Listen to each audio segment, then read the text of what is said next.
Hi guys, চলে এলাম বেলপুকুরের পিছনে সেন্টারিং করতে। নতুন সাইট, অন্য মিস্ত্রিরা কাজ করছিল, তাদের কাজ ভুলভাল হয়েছে বলে পার্টি বাদ দিয়েছে। আমরা সেন্টারিং করতে এসেছি।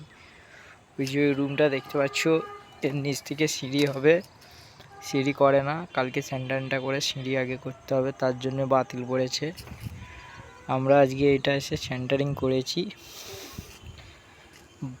বাঁশবল্লির তক্তা সব জুড়ে, তাই সেন্টারিং করতে লেট হচ্ছে। দেখেছো, এটা হচ্ছে মাঠের বীজখানে কাজটা হচ্ছে। ওই দূরে যে প্লাস্টার 3 তলা বিল্ডিং, ওটা আমরা করেছি। এটা হচ্ছে বেলপুকুর কলেজ। বেলপুকুর কলেজের পিছনে একদম কাজটা হচ্ছে।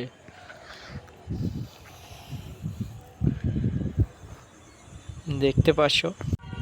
ঠিক আছে, নেক্সট ভিডিও দেখাচ্ছে পরের ব্লগ নিয়ে। আপনারা সুস্থ থাকবেন, ভালো থাকবেন। এই বেলপুকুর কলেজ দেখতে পাচ্ছেন, এর পিছনেই কাজ করছি।